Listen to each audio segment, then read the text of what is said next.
Bismillahirrahmanirrahim. Assalamualaikum warahmatullahi wabarakatuh. Saya perkenalkan, nama saya Jufri, kelompok 10,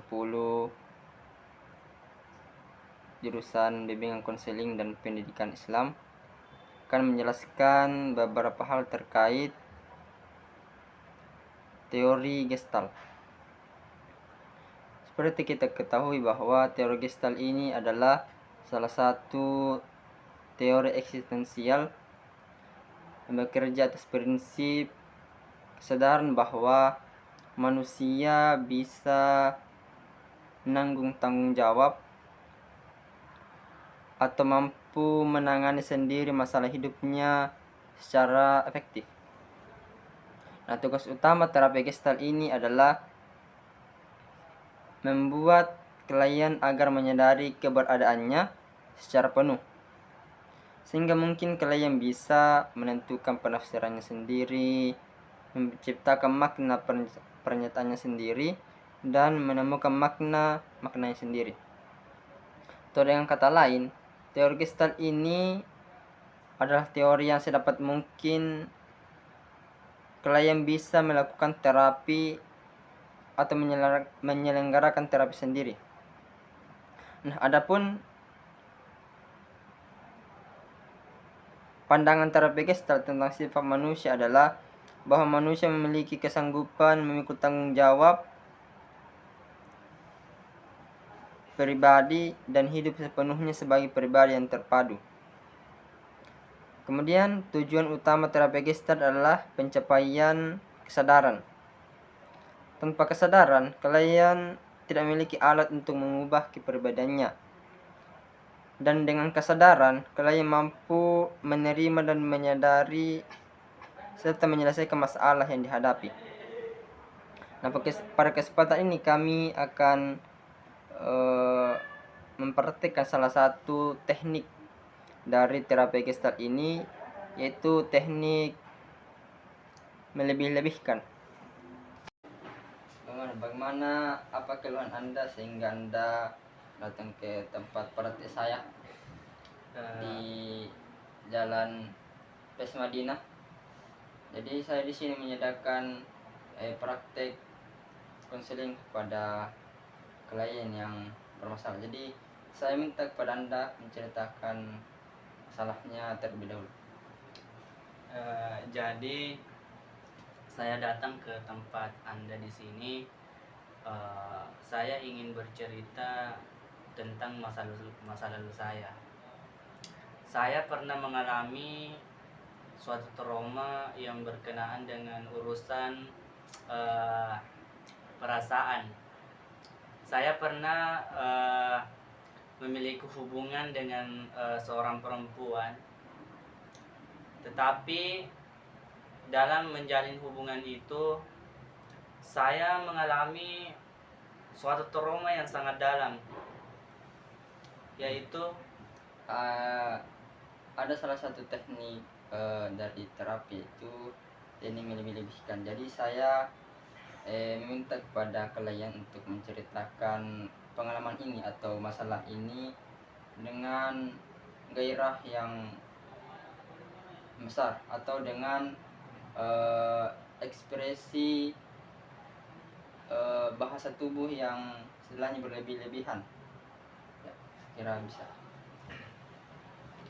Jadi pada saat itu saya punya masalah dengan pasangan saya. Saya dianggap telah mengkhianatinya, karena pada saat itu saya sedang jalan dengan teman saya. Padahal ini teman, bukan siapa-siapa, tetapi pasangan saya ini menganggap saya telah menduakannya. Di situ saya sudah berusaha menyampaikan kebenaran itu, tetapi dia tidak bisa menerima itu. Bahkan dia memutuskan untuk meninggalkan saya. Pada saat itu saya berusaha sekeras mungkin untuk menahannya untuk tidak pergi dari saya. Tetapi dia memang kayaknya sudah betul-betul itu trauma. atau sudah betul-betul tidak percaya dengan saya. Disitulah saya sangat mengalami eh, masuk ke dalam suatu keadaan yang sangat terpuruk. Hati saya hancur di situ, hancur sekali.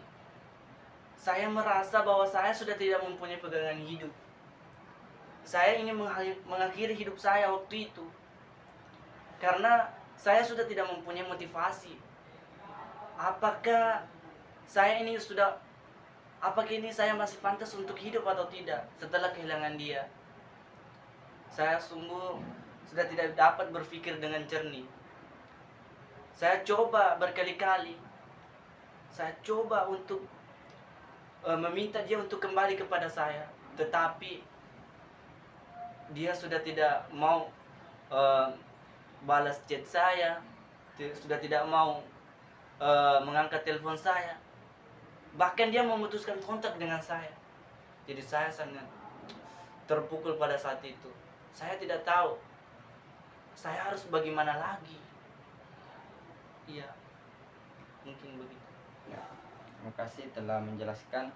Jadi saya meluruskan dulu bahwa masalah saudara ini adalah masalah hubungan yang berakhir dengan tidak baik. Nah, saya ingin meyakinkan klien bahwa hidup itu sifatnya fluktuatif. Artinya hidup itu tidak senang terus. Tentu dalam hidup ini ada yang namanya kesusahan. Nah, Anda harus menyadari diri Anda bahwa manusia itu harus menikmati hidup dengan menyadari bahwa hidup ini tidak selalu senang. Nah, dengan menyadari itu kita akan membuka diri, membuka wawasan bahwa perjuangan itu masih ada. Nah, okelah kalau saudara kehilangan orang yang sangat Anda cintai. Okelah kalau itu membuat Anda terlalu putus asa atau bersedih sehingga bahkan tak dikatakan ingin mengakhiri hidup. Saya ingin katakan kepada Anda bahwa hidup itu harus diperjuangkan. Hidup itu harus diperjuangkan bagaimanapun keadaannya. Nah, hal pertama yang ingin saya tekankan kepada saudara bahwa Anda harus menyadari keberadaan Anda di sini dan yang akan datang. Maksudnya lupakan masalah apa yang menghambat perubahan Anda sekarang, dan Anda harus memulai kembali hidup dari nol. Lupakan kesedihan itu, lupakan putus asa atau bahkan ingin bunuh diri tadi. Ya, mulailah kembali aktivitas Anda dengan melakukan hal-hal yang bermanfaat. Jadi jangan terlalu berlarut dalam kesedihan. Iya, nasihat Bapak itu sangat menurut saya itu sangat masuk akal. Iya, kalau saya terus memikirkan itu, mungkin saya tidak dapat menemukan masa depan saya. Mungkin saya akan terus terpuruk seperti ini. Mungkin mulai dari sekarang saya harus memulainya dari nol lagi. Bahwasanya saya harus melupakan kesedihan itu dan saya akan memulai hidup memulai hidup baru lagi. Perkenalkan, nama saya Rizwandi dari kelompok 10 dari BKPI.